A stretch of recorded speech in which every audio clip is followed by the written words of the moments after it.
Kids and Technology Policy is now called to order.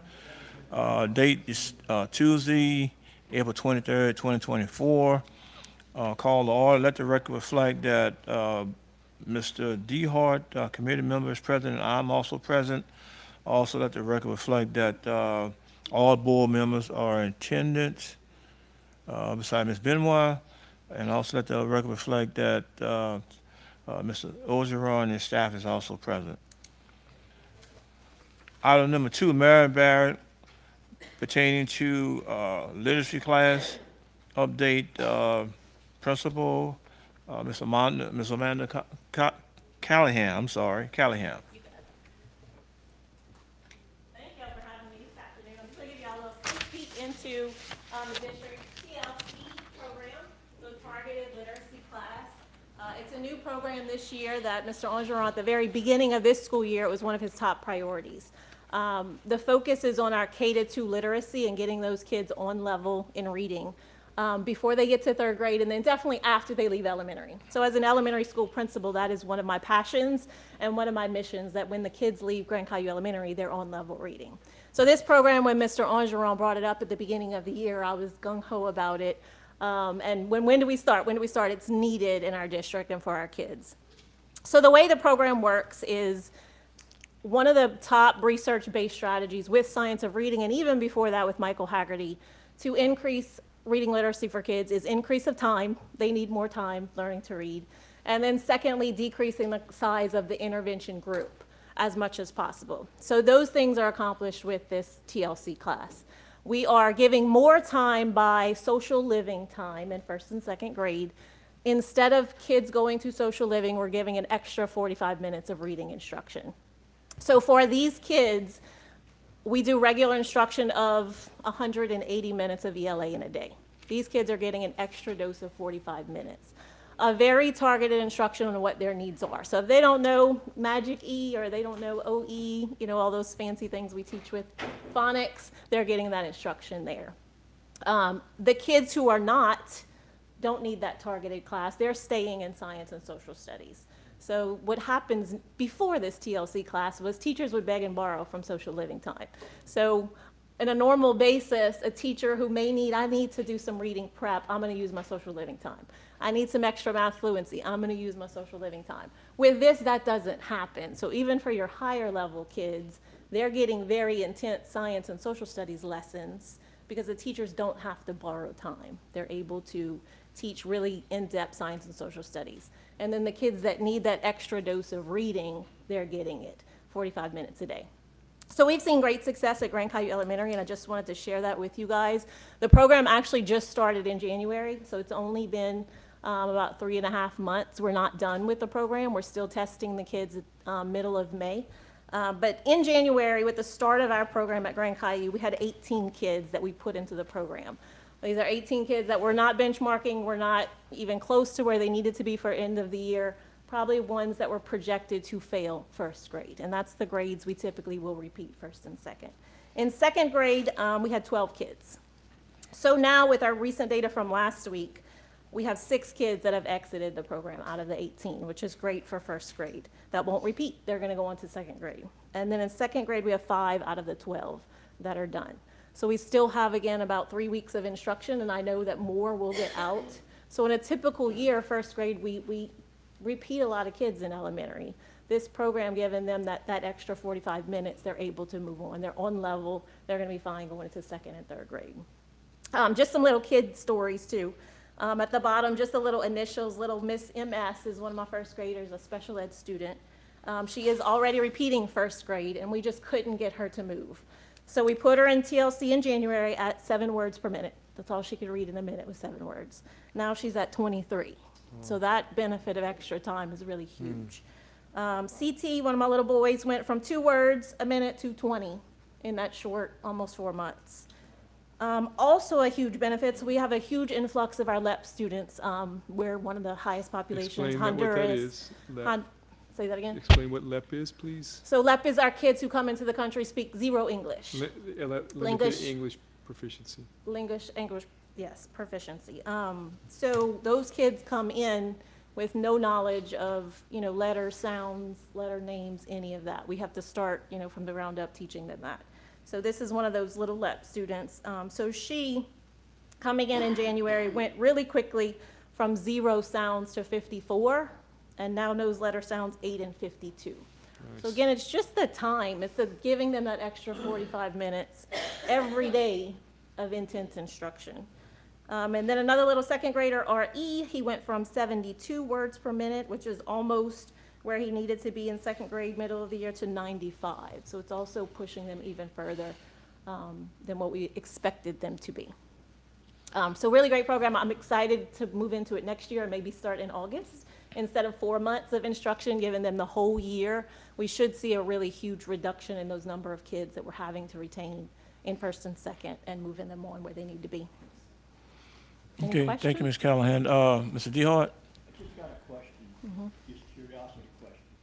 Years ago, we used to have a barrier, between French and English, or from Spanish to English, and then from Vietnamese to English. What is the biggest, I guess, shortfall we have right now? I know we have interpreters, for most. Right. I know in elementary it's a little bit easier because we are very phonics based and we're teaching them all how to read.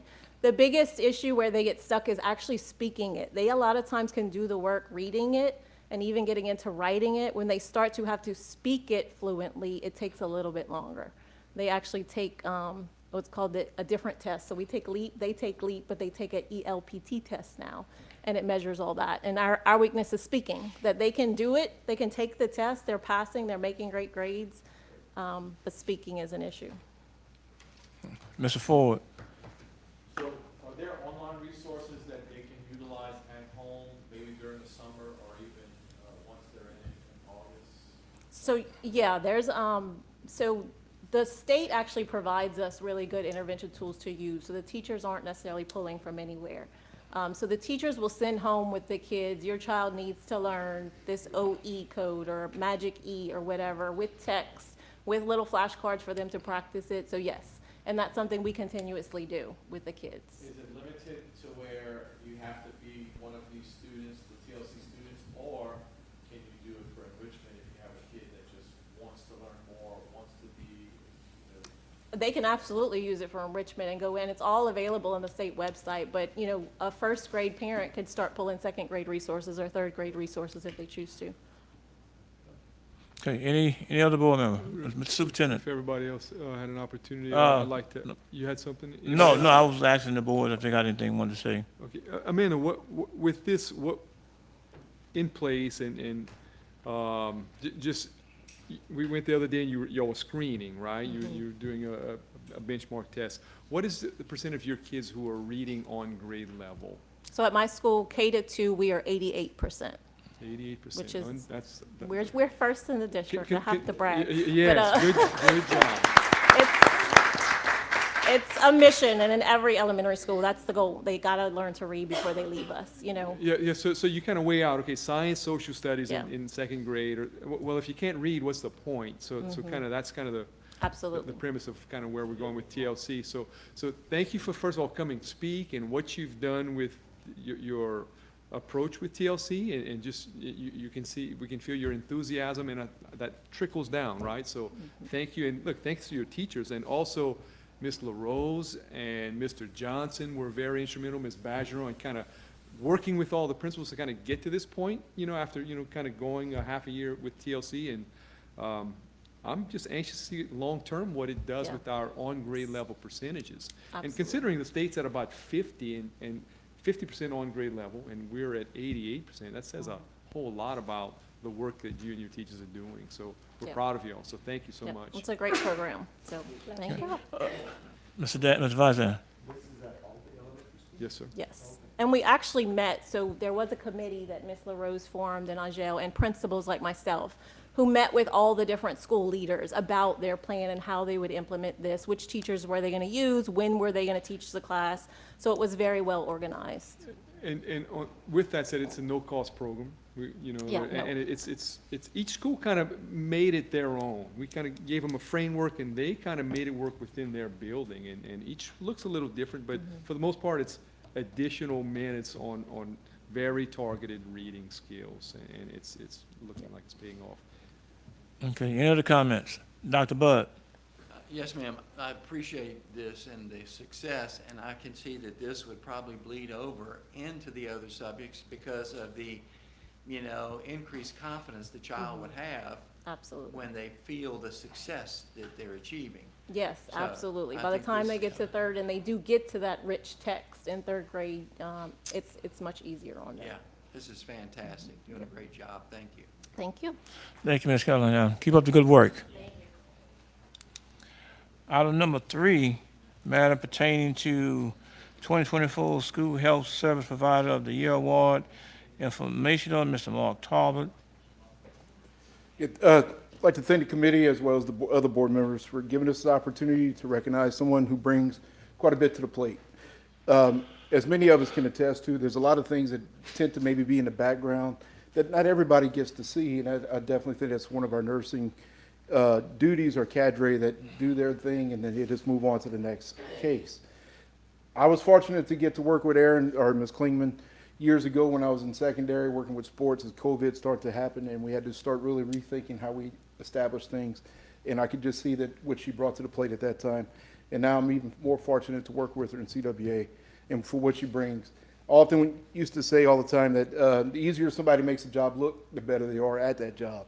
And for what her and her staff, her group of nurses balance day in and day out, it's not an easy task, to say the least. So with that being said, it doesn't surprise me, but I'm very thankful that we have somebody of her caliber in the district. She was recognized last month with the School Health Provider of the Year for the state. And that, to my understanding, that's roughly out of 300, about 300 or so nominees throughout the state. So she was chosen, so pretty tall order to be able to stand out with such a deal. And I'll ask her to come give her 5-minute speech that she prepared.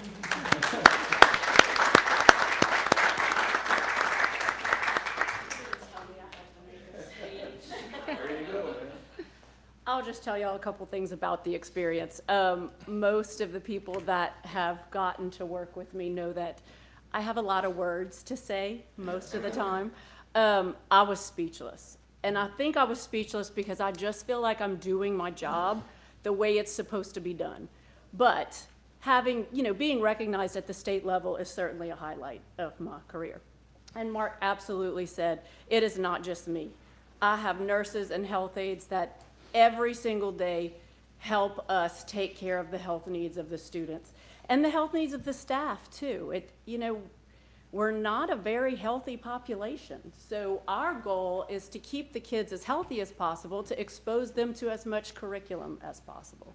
So it has been a very long couple of years. And I still consider it an honor to serve the staff and students and my health aides and my nurses. I'm just blessed to be in this position. I feel like God has me exactly where he wants me to be. And it's nice when you get rewarded for it. But that's all I got to say. Any board member? Mr. DeHart? I don't wanna hear that you get ready to retire either. No, I had a whole, Very successful. that's kind of what happens with nurses, is we do our whole Yes. career first. So Right. yeah, I have unless the state tries to recruit me, I have good many years Yeah. left. Wait a minute. That's locked in the front door. Okay. No, you've been doing a great job, and I've been seeing you all over the parish. Yeah. And your product and your effort is tireless. I'm just saying. Thank you. Any other board member? Ms. Ogeron? Yeah, Aaron, we're proud of you. It doesn't surprise us that you got this award, really. So, and I think Ms. Volkland probably promoted you, during COVID in particular, is like Mark said, when you really showed everybody, how thorough and detail oriented you were, and helped us along with the unknown. I mean, we relied on you tremendously. And look, she became our head nurse right before that, right? Or Actually, during?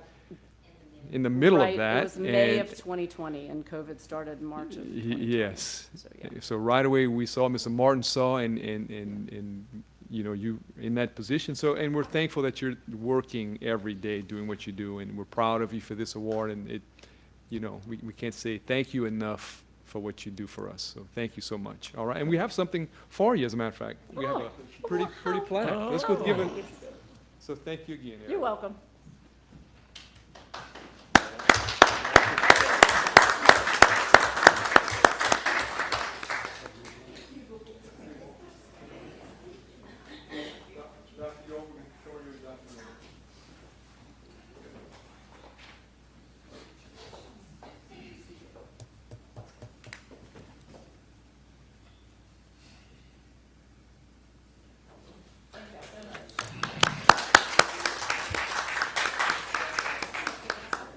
Thank you again for your hard work and also your staff.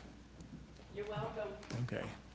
Item number 4, consideration of approval of revised policy file H-3.4 mandatory school uniforms. Proposed recommendation, Mr. Mark Talbot. The committee recommend that the board approve and accept as presented revised policy file H-3.4 mandatory school uniform. Moved by Mr. DeHart, second by myself. Anyone would like to discuss that recommendation? Mr. DeHart? I don't have anything to say. Any board member? Mr. Ford? So, thank you, Mr. Tarbert, for actually following through with the committee's request to bring something to the board. I do have a concern about, we talked about in this committee, and when I say this committee, I'm referring to the disciplinary committee that was established to discuss things going on in the district. The first thing we discussed was school dress code, student dress code. One of the things we talked about was the skirt issue that we're having at some of our schools. And although I wasn't in favor of keeping skirts altogether, the idea of requiring the length to be 2 inches from the mid-knee is it's something I can agree with. However, the way that the verbiage was changed, it went from all apparel to just skirts. So I think it should be skirts and shorts, because we're also having a problem with the shorts being way too, if you'll pardon the expression, short when it comes to wearing them in school. And it's not just the females, it's the males as well. So I'd like to change the verbiage to say, instead of just saying skirts, to saying skirts and shorts. In grades 5 through 12 must be worn no shorter than 2 inches from the mid-knee when standing. So if we can include that shorts in there also, I don't know if you want to do a motion now or wait till the board No, I mean, meeting. Mr. DeHart, you would like to make that motion? I'll offer an amendment to my motion for discussion. Okay, I'll second it. Any board member? Yeah, Mr. DeHart? Nope, not right now. I don't have anything to say. Mr. You got something to say, Mr. Carter? Yeah, so the shorts are already on 5 inches, Yes. you know, that's gonna be a cost for a lot of parents if you make it 2 inches, you know. I haven't seen a lot of boys with short shorts, so now they're gonna have to get it 2 inches.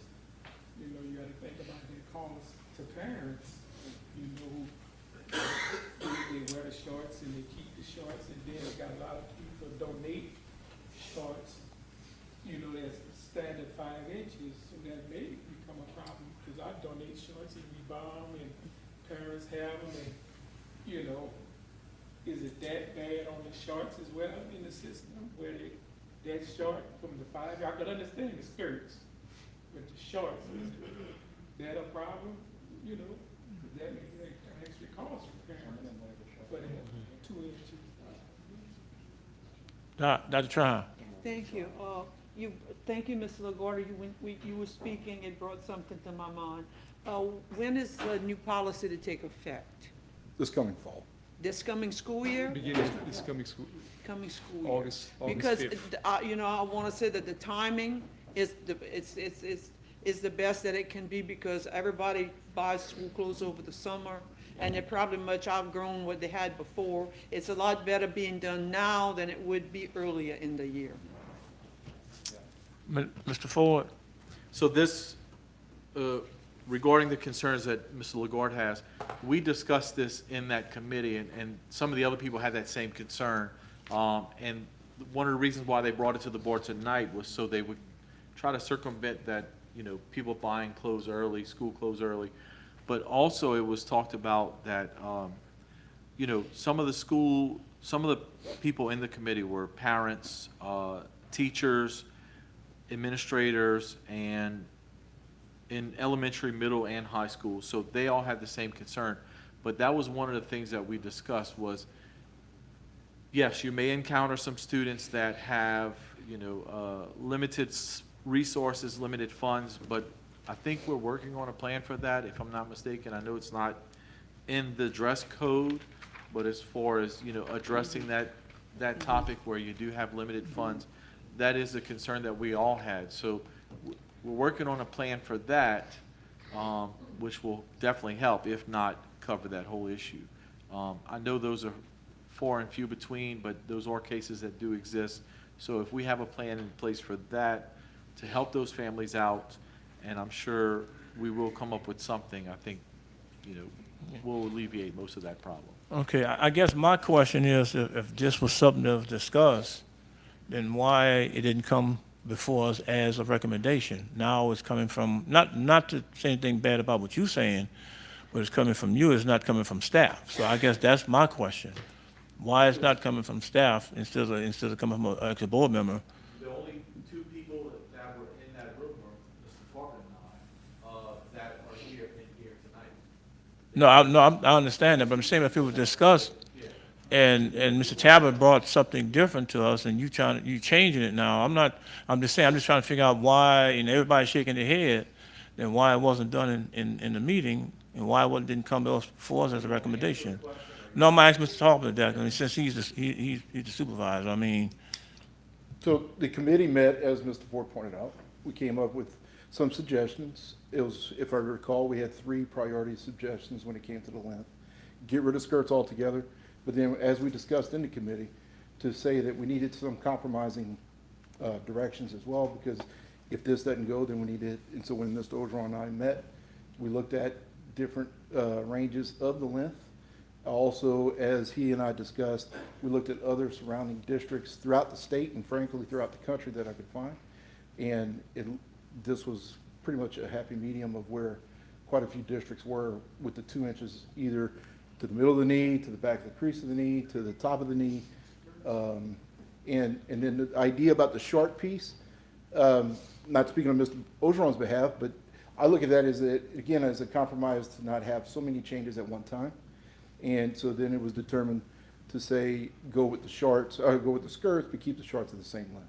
Okay, no, I mean. That's where the recommendation came. Okay, and you answered that question, and I think Mr. Lagarde, made a valid point, is that I guess manufacturers or stores around here actually basically look at our policies, and I guess what I'm trying to say is that are we gonna have to, our kids gonna have to alternate their shorts now because Walmart is selling shorts a certain length because that's the length that we've been using for years, you see. So now they don't have that. So now our kids now all of a sudden gonna have to adjust that because of what we are doing. Okay, and I guess my next question is the shorts, I'm okay with the skirts, but are the shorts that big of a problem? I haven't seen it. I've been in schools. I mean, it's just something I think that we were just trying to do. So, Mr. Ford, I understand your point. Really, it makes a lot of sense. And I agree with it at first, but when I started asking the question, what is the problem? Where is the problem area? Like, really, where's the problem? And it's skirts. Shorts could be problematic. However, a short is easier to kind of pinpoint and look as an administrator. I can say that's 5 inches. That's not 5 inches. The skirts can shift up and down all day long as needed. And the shorts are kind of, I guess you can roll them here, but that's easier, I think, to manage. The problem is not only the length or the skin showing, it's what else is showing at times with Right. skirts. So that, because of that, is becoming more problem, and they seem to be getting shorter and shorter. And I think from our perspective, we should have a standard and an expectation. And Mark did thorough research on surrounding districts, and the 2 inches is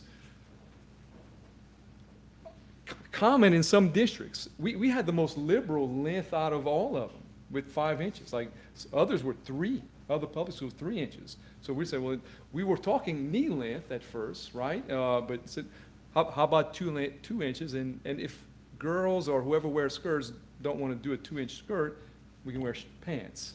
You know, that's the compromise. You can wear pants.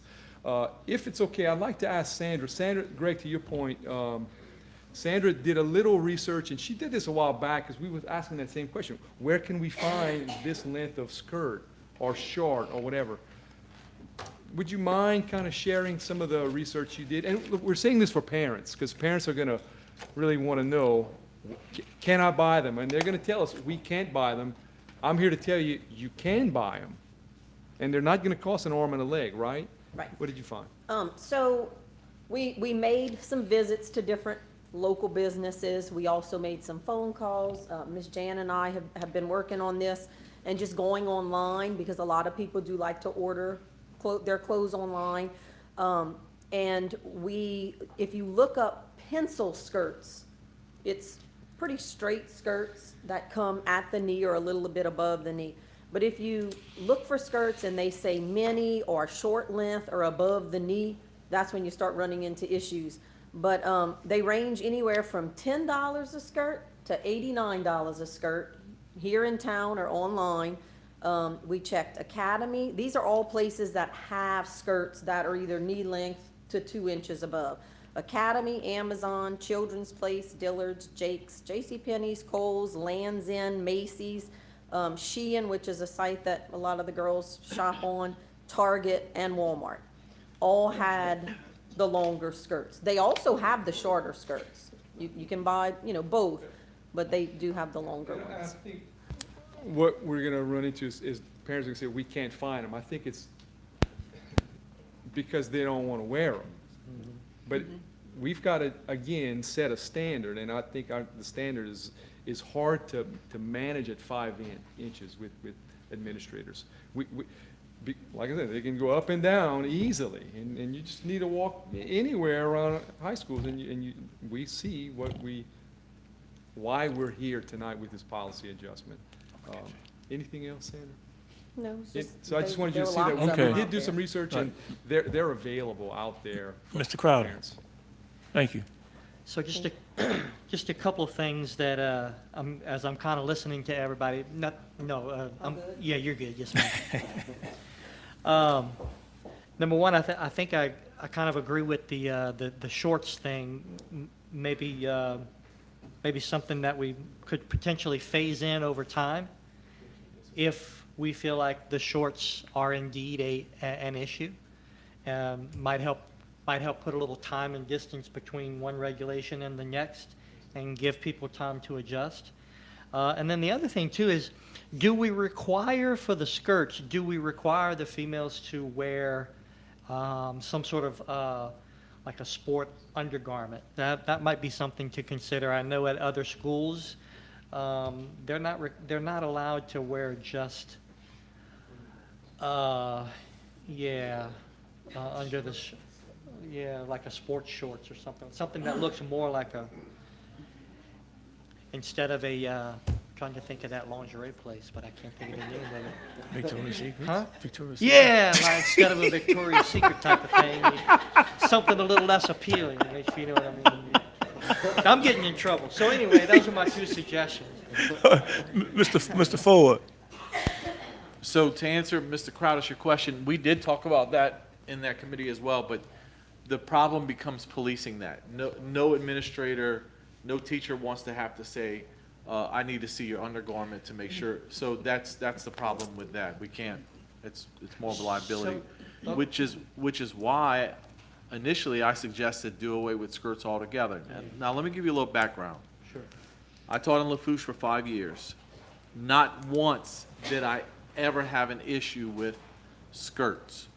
The year before I went to Lafourche, I was at Terrebonne High. I had issues every day with skirts. I don't know, I still don't know to this day, because I've looked on their website, I don't see it. I don't know if skirts are just not allowed in Lafourche, but I never had issues with skirts because the girls did not wear them. They just wore shorts. The problem we're having with shorts right now is the boys will buy pants, they'll cut the pants and they'll roll them, or even their shorts, and they'll cut them and roll them up. So that's why they're ending up so high. Now, I'm okay with leaving shorts that length, but I'm just saying, I was fielding the complaints that came in that room, and I was just relaying it to you guys. I was the board member that was selected to be on that committee because this is something that I'm passionate about, and quite frankly, if you ask me to stand for something, I'm gonna stand for it.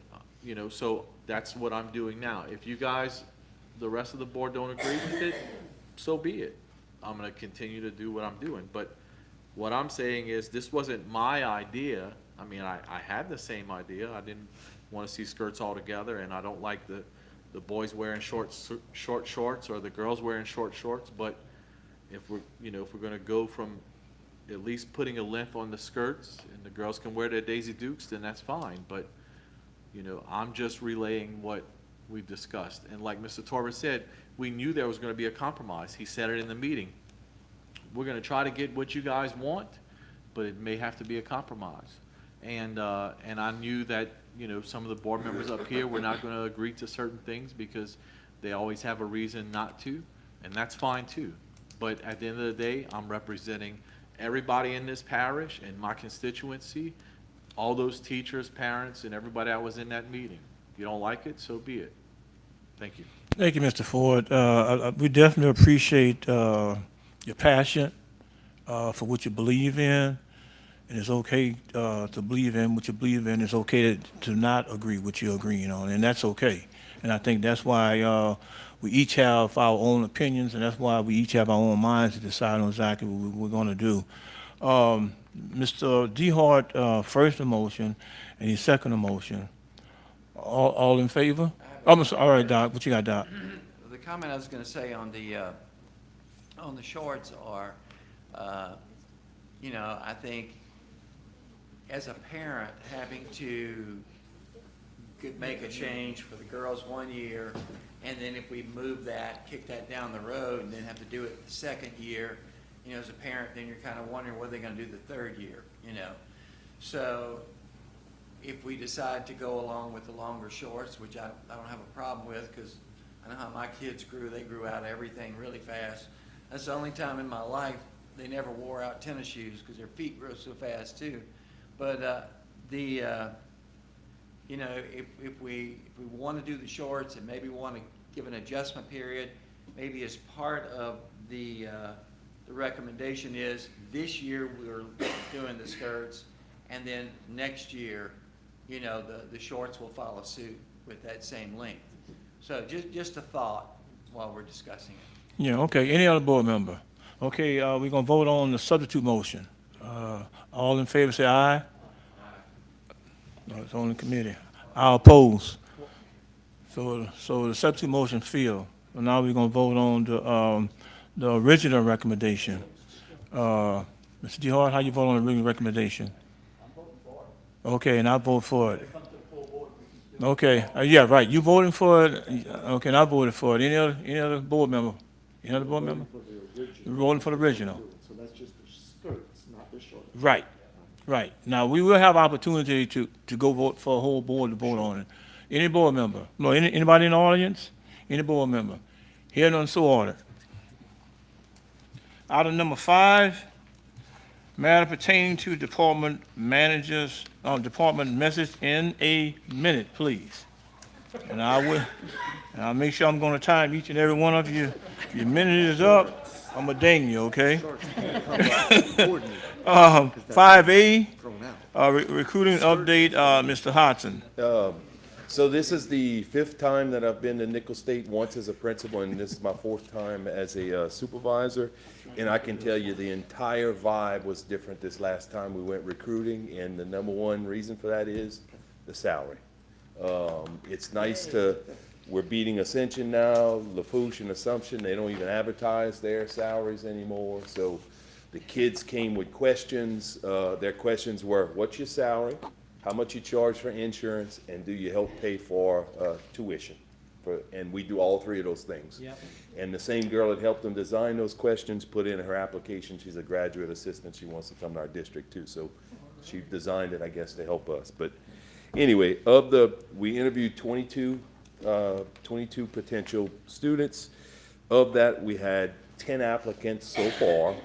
And Dr. Yarbrough, I think we've placed 4 of them as of today, and one, there are not many high school people, but that high school person was going to interview at Terrebonne at 3 o'clock this afternoon, so I'm sure we'll get more.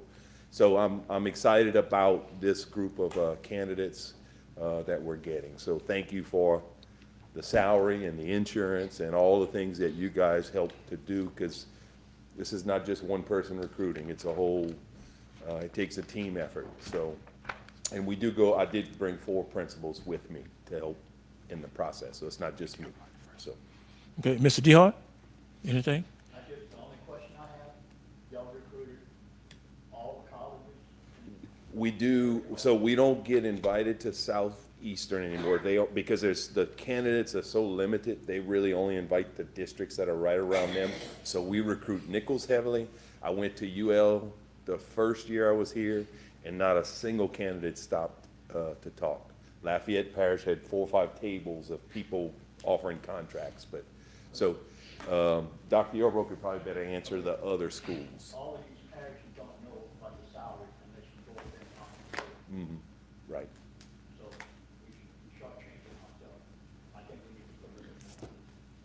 Yes, sir. Okay, Not to do that. okay. Mr. Ford? 2 things. One, a comment first, next time you're recruiting, you can maybe mention that we do have something coming down the pipeline for coaches and extracurricular as well. Can't really talk much more about it than that, but there is something in the works. And I know Nichols has the 3rd-year students that are going into their internships next year. Are you familiar with that? Are you working with that, or is that someone else? You mean the interns that we have now, the residency, the residents? Dr. Yarbrough deals with the residents. But we have a lot of success with resident teachers. The ones that come here and do their residency, we keep those once they're introduced here. Because I don't remember who it was at Nichols that was handling it. I think actually Channing, and there's a Stephanie, Otam maybe, I think, Otam. Okay, so, I think that's the gateway in, is right there, we get those interns. The residents, we have a lot of success with that. Matter of fact, those are all the first ones we placed, were the people that were resident teachers with us. Good. Any other board member? Thank you, Mr. Hodson. Item 5B, the Unite Project, Mr. Elton Johnson. You got 30 seconds, Mr. Johnson. He took 30 seconds of your time. Yes, sir.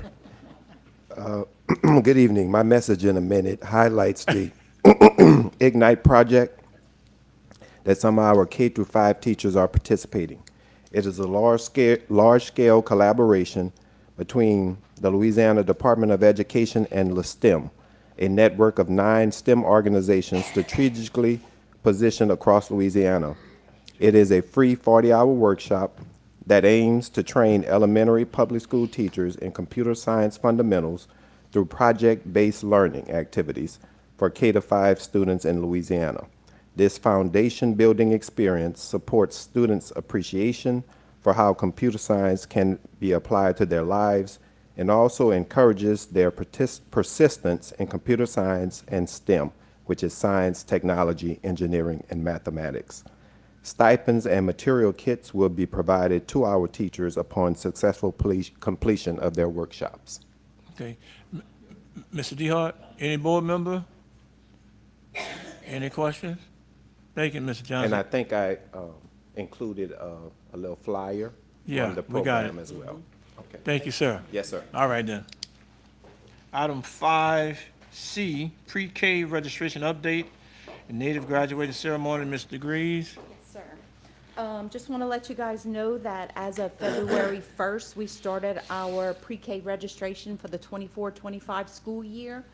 We have approximately 350 eligible students that are currently registered and enrolled, and about another 60 to 75 over incomes that are already accepted. We're in the process of finalizing those that are incomplete.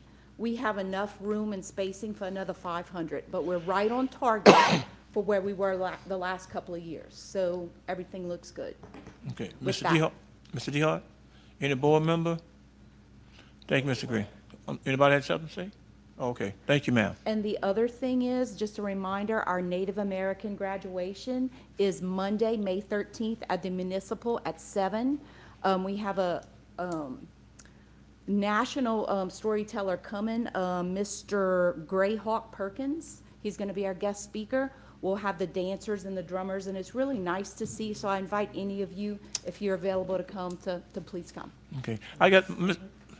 Orgeron, my question would be is that I think that, I don't know, I don't want to say it what I really want to say, but have we ever looked at maybe having that ceremony at the Civic Center in one of those halls? Instead of just having it over there at Miss Auditorium? The answer to that, no. But Have- maybe we should. Have you looked at, because I mean, some of the curtains that's, that's in the backdrops, I mean, it's not quite, in my opinion, adequate. I think that if we can hold all our other graduations at the Civic Center, I think maybe look at maybe next year is trying to see if we can host it there. Because, we've been hosting it there for so long. You still got a nice facility there that we should be able to use one of those rooms also. Okay, yeah. We could look Okay? into it. All right. Thank you, Mr. Green. Okay, thank you. All right. Item 5D, National Expansion of Employment Opportunity Network, NEON, Competitive Integrated Employment or Customary Employment for People with Disability. Mr. Pellegrin. Yes, I've been able to get involved in a national project that kind of goes along with the theme that I've been bringing before you recently in regards to trying to help our students with disabilities transition to work after high school. The trainings that I've been going through are some virtual trainings, and like I said, I'm participating with a national group, getting resources so that I'm able to train our teachers and my staff to be able to meet with employers, figure out what their needs are, match that with our student strengths, and bring them together. It's not about just filling in jobs that they're advertising, but it's about actually helping them figure out where they may need people to work, and people with disabilities can assist them in doing that. So, Mr. DeHart. Yes, sir. Please, I like Yes, sir. what you said, but at the same time, we got something in Terrebonne Parish that is a role model to show a good example, and that's business. And I'm just telling you that I lived this last year, one of the students from there, they were teaching that young man that was Down syndrome how to shop. I was floored because I knew the student and I knew the mom, of the mom, and I didn't see the mom move around. It's amazing how well that young man was functioning as you never thought he was Down syndrome. So I'm just saying, and the young man recognized me and told me hello. And I wasn't trying to stare at him, but I was amazed at what I saw. So we got some good things for it. yeah. Thank you. Any other board member? Mr. Lagarde. Yeah, thank you for that, Mr. Pellegrin, because I really think those are important for those people with disabilities. So thank you for looking at programs to help those students. Thank you. Okay, any other board member? Thank you, Mr. Pellegrin. Thank you, sir. Item number 6, I entertain a motion to adjourn. Moved by Mr. DeHart, second by myself. Meeting now called to adjourn. We have one more committee meeting this evening. Executive committee, as soon as our secretary is ready. It's for the supplemental pay.